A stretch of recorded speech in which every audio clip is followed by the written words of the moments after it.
The respondent is my husband of 31 years. The petitioner is my wife.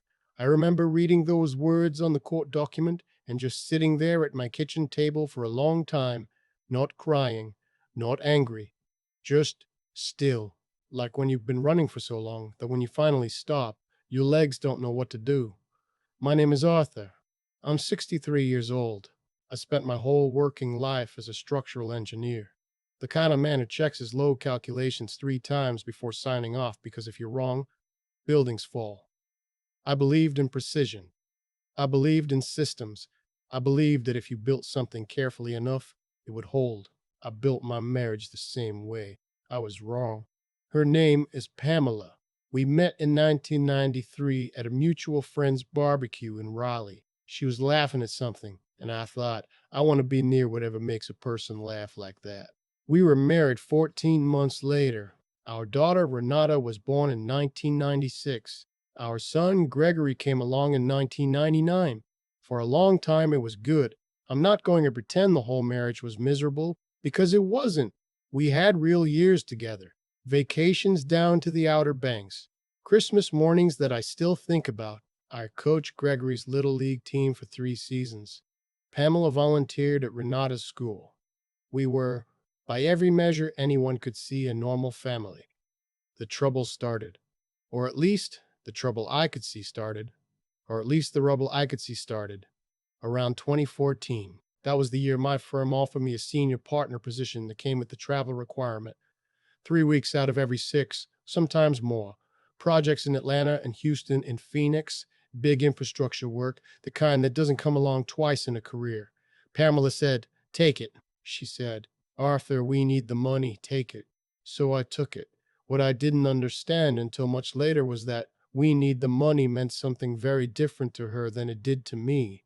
I thought we were building toward retirement, toward security, toward a life where we'd never have to worry. She was building towards something else entirely. I want to stop here for a moment and tell you something about how our finances worked, because I've had people, friends, my own brother, ask me how I could not have known what was happening. It's a fair question, and I'm not ashamed to answer it honestly. When you work the kind of schedule I was working, when you're flying back from Houston on a Sunday night and on a video call with a project manager in Phoenix by Monday morning, you delegate. That's what I did. Pamela handled the household finances.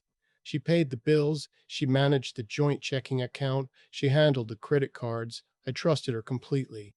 Not because I was naive, but because in 30 years she had never given me a single reason not to. The account statements came to the house. I glanced at the totals.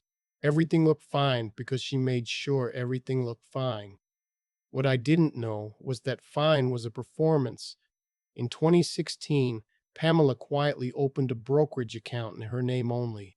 I didn't know about it. In 2017, she started making regular transfers from our joint savings, small at first, $2,000 or $3,000 at a time, the kind of amounts that don't set off alarms. By 2018, those transfers had become much larger. By 2019, she had moved $280,000 out of accounts I thought we shared, into accounts that only she controlled.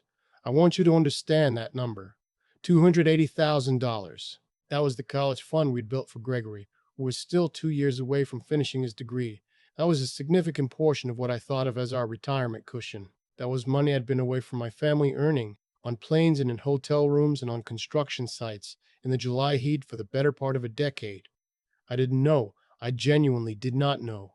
My daughter Renata knew. She didn't know everything, not at first. But Renata was 23 in 2019, working her first real job out of college, living in an apartment 20 minutes from our house. She came home for dinner most Sundays, and she had a gift I never quite had. She noticed people. She noticed the small things.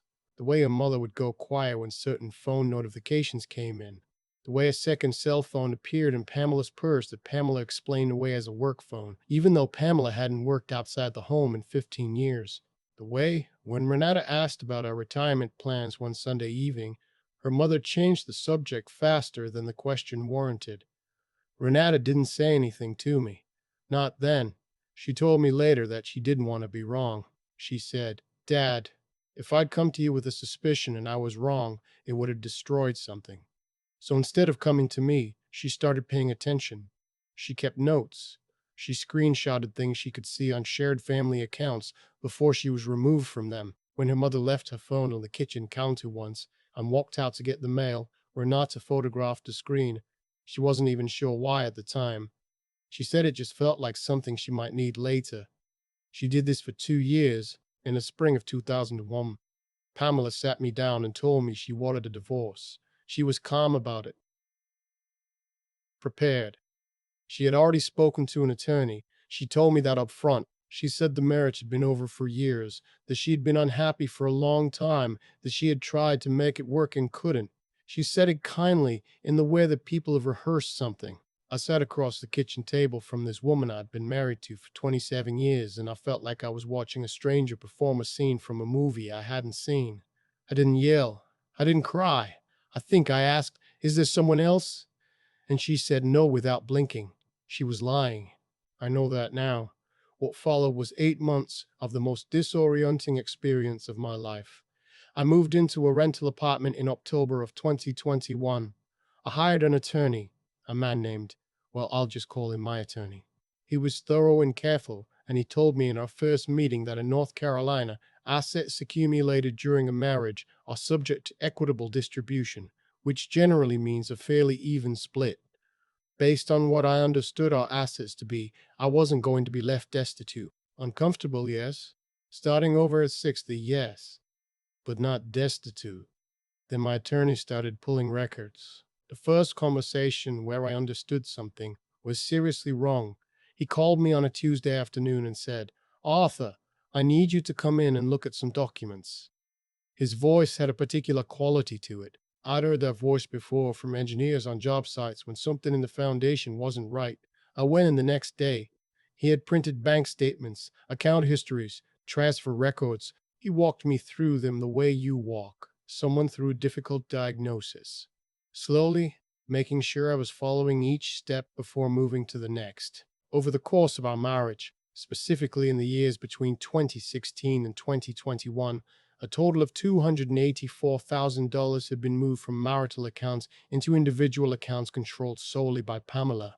In addition, there were 3 credit cards opened in her name during that same period. Not joint cards, individual cards that had been used to accumulate an additional $41,000 in debt. That debt, under North Carolina law, could potentially be allocated to the marital estate, meaning I could be held partially responsible for money I never knew was borrowed for purposes I still didn't fully understand. $325,000. That was the rough total of what had been removed from or hidden from the marital estate. I sat in that office for a long time after he finished. He said there was more. The transfers appeared to be deliberate and patterned in a way that suggested planning, not impulsiveness. Some of them corresponded with dates I had been traveling for work. Many of them were structured just under the $10,000 threshold that triggers automatic bank reporting requirements, a pattern called structuring, which is, on its own, a federal offense. My attorney said we would need a forensic accountant. We retained one within the week. What the forensic accountant found over the following 6 weeks was that the money hadn't simply been moved, it had been moved, repositioned, and in some cases partially spent. Some portion of it had been invested, some portion of it had been used to fund what appeared to be a lifestyle Pamela had been living partly in parallel with ours, a second life I was only now beginning to see the shape of. There was a man. I won't use his name. He was a contractor, not a builder like me, but a general contractor, the kind who manages residential renovations. Pamela had hired him to renovate our kitchen in 2015. I never thought anything of it. I was traveling. She handled it. The kitchen looked great when it was done, and I thanked her for managing the whole project and never asked another question. He had been part of her life in ways I did not initially want to know the details of for 6 years. I say all of this not to make you feel sorry for me. I've had enough of that, but because I want you to understand what was at stake when we walked into the Mecklenburg County Courthouse for the final divorce hearing in March of 2022. Pamela's attorney was aggressive. He had spent the weeks before the hearing doing what aggressive divorce attorneys do, building a narrative. The narrative was that I had been an absent husband, that my career had taken precedence over my family for decades, that Pamela had sacrificed her own professional ambitions to support mine, and that she was therefore entitled to a significant share of assets, including, her attorney argued, assets that she claimed had been gifts or legitimate personal savings. It was sophisticated. I'll give them that. The story they were telling wasn't entirely false. I had been absent, I had traveled constantly, my career had come at a cost to my family. They were taking true things and assembling them into a frame that justified everything she had done. The hearing was scheduled for 9 in the morning. I arrived at 8:15. My attorney and the forensic accountant were already there. Pamela arrived with her attorney a few minutes later. She didn't look at me when she came in. Gregory was there. He was 22, in his last semester of the engineering program at NC State, following in his father's footsteps, which still makes me proud even now. He had driven up from Raleigh the night before. I told him he didn't have to come. He said, "Dad, I'm coming." I didn't argue. But Renata was the one who had called me 3 weeks before the hearing. She called on a Saturday morning and said, "Dad, can I come over? There's something I need to show you." She sat at my kitchen table, the same kitchen table where I had read those court documents 8 months before, and she opened her laptop and she put a flash drive in and she said, "I've been keeping records." What she showed me took almost 2 hours to go through. Screenshots of text message conversations between Pamela and the contractor going back to 2019. Photographs of a phone screen showing communications that made the nature of their relationship unmistakable. Financial documents she had photographed or screenshotted from shared accounts before she was removed from access. Notes she'd been keeping with dates and observations, some of them mundane, some of them significant, all of them recorded in the careful way my daughter had inherited from me, without either of us noticing. But the most important thing she showed me was a set of voice recordings. North Carolina is a one-party consent state. That means it is legal to record a conversation if you are one of the parties to that conversation. Renata had been present for dozens of conversations with her mother over those 2 years. She had recorded many of them. I'm not going to describe every recording in detail, but I will tell you about 3 of them. The first was from November of 2020, recorded at Pamela's kitchen table. In it, Pamela says clearly and with no prompting that she has been setting aside money for a long time because she knew the divorce was coming and she wanted to be protected. She describes in her own words and her own voice the strategy of moving money in small amounts to avoid triggering alerts. She uses the word protected 4 times in the space of 2 minutes. The second recording was from February of 2021, about 2 months before she told me she wanted a divorce. In it, Pamela is on the phone. Renata recorded her end of the conversation, and she says, and I want to be precise about this, she says, "Don't worry, by the time he knows what's gone, it'll be in accounts he can't touch." She laughs after she says it. She actually laughs. The third recording was from July of 2021, after I had already moved out. Renata had already moved out. Renata and Pamela are having a conversation about Gregory's tuition for his final year, which I was still paying.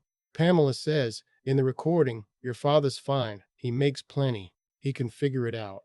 Renata asks about the college fund that had been set aside specifically for Gregory's education. Pamela pauses. You can hear the pause on the recording, and then says, "That money's been redistributed." Renata asks what that means. Pamela says, "It means I needed it and I used it. He'll never prove it." I sat at my kitchen table and listened to my wife say, "He'll never prove it," in the voice I had fallen in love with 30 years before. I didn't say anything for a while. Renata sat across from me and didn't say anything either. After a few minutes, she said, "I'm sorry, Dad. I'm so sorry I didn't come to you sooner." I told her she did exactly the right thing. I meant it. We spent the next 3 weeks working with my attorney to prepare for the hearing.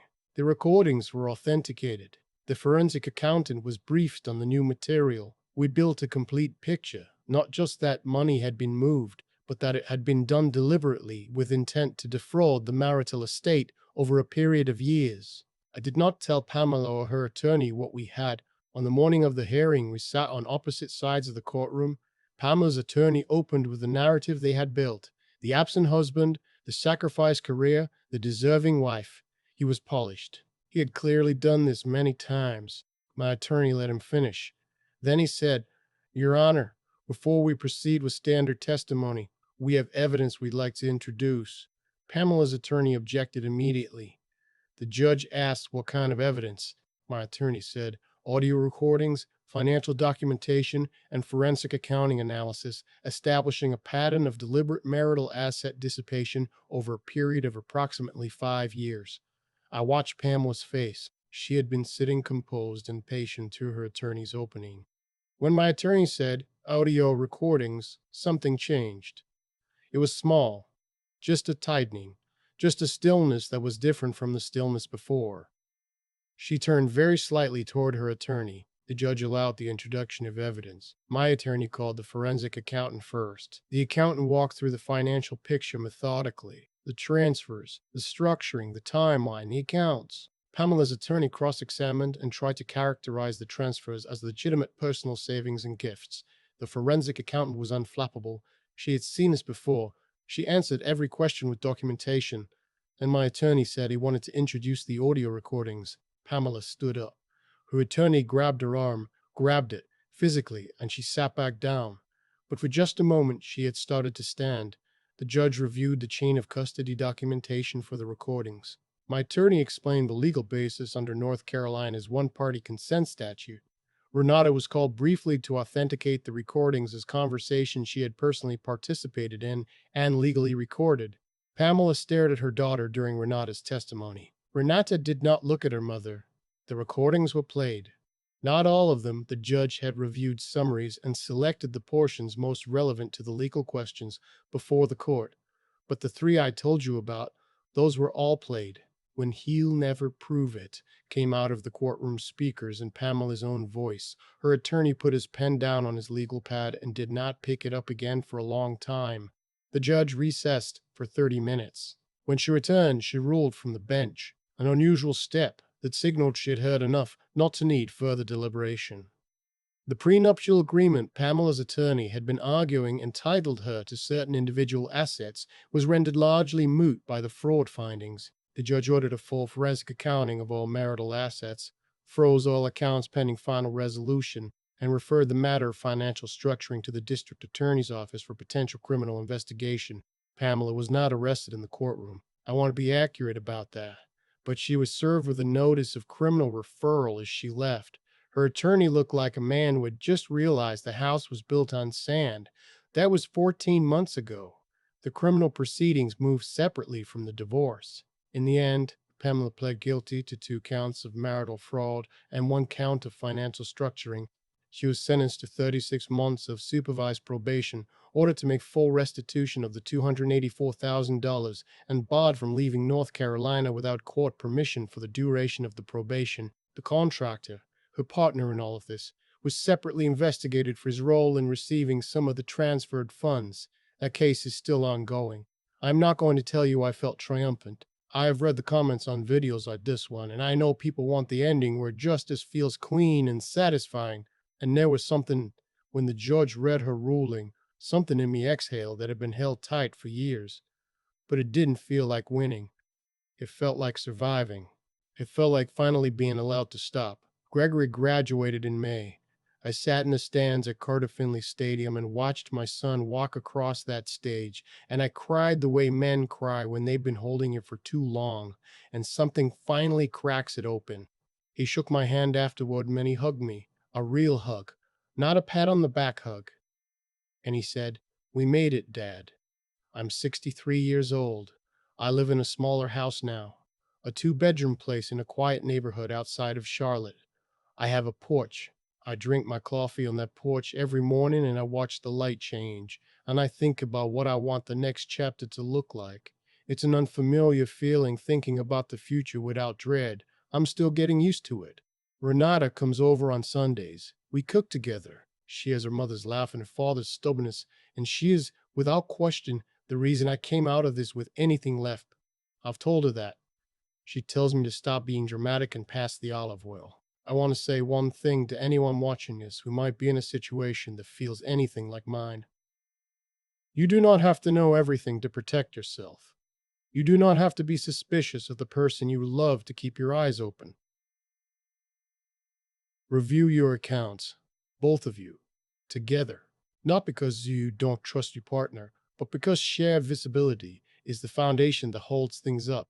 And I spent 30 years as a structural engineer before I understood that the principle applies to marriages too. I built things my whole career. I just forgot to inspect the foundation at home. I'm inspecting it now.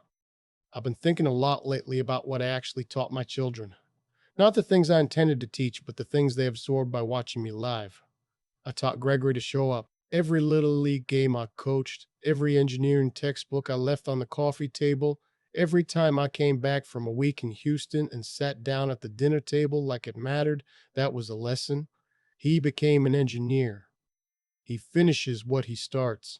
I like to think I had something to do with that. But Renata is the one who humbles me. I didn't teach her to keep records. I didn't sit her down and say, if you ever suspect something is wrong, document everything, stay quiet, be patient, and wait until the moment it counts. She figured that out herself. She watched something happening that I couldn't see, and instead of panicking or confronting or collapsing, she thought clearly and she acted carefully and she held the line for 2 years. 2 years. She was in her mid 20s, watching her family come apart at the seams, and she kept her head. That is not something you learn from a book. That comes from character. And I think character is built quietly, over years, through 1,000 small choices that nobody is watching, exactly the way Renata built her case against her own mother, without anyone knowing she was doing it. What Pamela did was the opposite of that. Everything she built in secret. The accounts, the relationship, the exit plan. She was patient too in her own way. She planned for years. But the thing about building something on a rotten foundation is that it doesn't matter how carefully you construct the floors above it. At some point, it comes down. And when it came down for Pamela, it came down completely. The fraud charges, the probation, the restitution, the contractor's legal problems, all of it, the structure she had been quietly assembling for years collapsed under the weight of its own dishonesty. I'm not saying the universe has a ledger. I'm saying that actions have consequences, and consequences follow the logic of what you actually did, not what you intended, not what you told yourself, but what you actually did. Pamela moved money in the dark because she believed the dark would hold. Renetta kept records in the light because she believed the truth would matter. One of them was right. I was an engineer for 35 years. I spent my career making sure things didn't fall. I calculated low tolerances and stress points and failure thresholds, and I signed my name to work that I believed would stand. And then I went home and never once applied that same discipline to understanding what was holding my own life together. That's the part that stays with me. Not the betrayal, the obliviousness, the willingness to assume that because things looked stable, they were. I should have known better. Of all people, I should have known that what you cannot see is exactly where failure begins. I'm 63. I have a porch and a small house, and 2 kids who turned out better than I deserved. I have Sunday dinners with my daughter, and I have phone calls with my son, and I have mornings that belong entirely to me. I'm not going to tell you it doesn't hurt still, because it does. But I know the difference now between a foundation that holds and one that only looks like it does. And I will not make that mistake again.